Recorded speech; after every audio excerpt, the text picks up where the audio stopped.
धैर्य की शक्ति।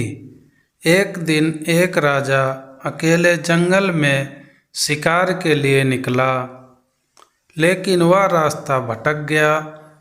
उसने एक पहाड़ की ऊंची चोटी पर चढ़कर देखा, लेकिन उसे दूर दूर तक कोई भी व्यक्ति या गांव नहीं दिखा। निराश होकर वो पहाड़ी से नीचे उतरा और आगे बढ़ा। अंधेरा होते जा रहा था और कोई भी मार्ग नहीं दिख रहा था। कुछ दूर चलने के बाद अंधेरा पूरी तरह घिर गया। कुछ देर बाद काफ़ी दूर से रोशनी चमकी। फिर वह उस दिशा में चलने लगा और शीघ्र ही एक झोपड़ी पर पहुंच गया। राजा ने देखा कि झोपड़ी के बाहर एक बूढ़ी औरत अपनी बकरी को चारा खिला रही है। राजा को देखकर बूढ़ी औरत सोचने लगी, शायद यह कोई सेना का सिपाही है, और वो उसका स्वागत करने लगी।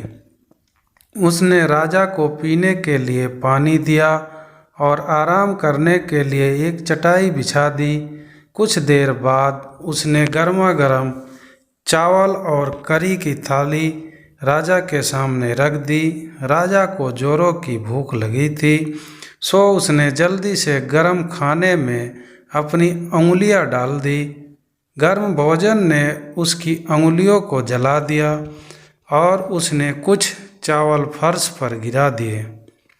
बुढ़िया ने यह देखा और बोली, ओह, तुम अपने राजा की तरह बहुत अधीर और उतावले लगते हो, इसलिए तुमने अपनी उंगलियां जला ली है और ज़मीन पर भी चावल गिरा दिए।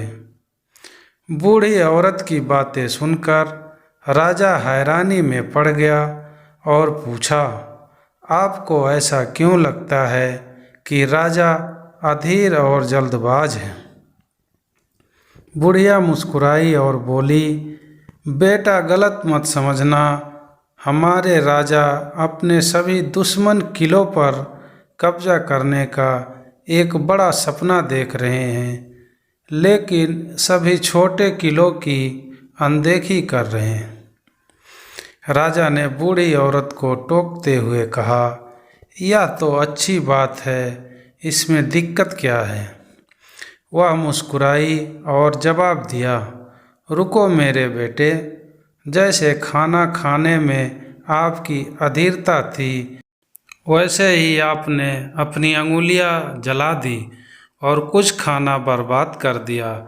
उसी तरह दुश्मनों को जल्दी से हराने के चक्कर में राजा की अधीरता और जल्दबाजी के परिणाम स्वरूप उसकी सेना में सैनिकों का नुकसान होता है।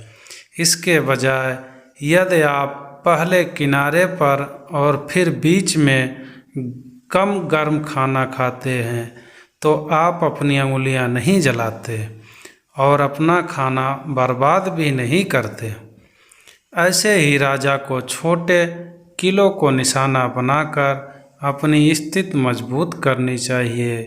यह उसे सेना में अपने जवानों को खोए बिना विशाल किलों पर कब्जा करने में मदद करता है।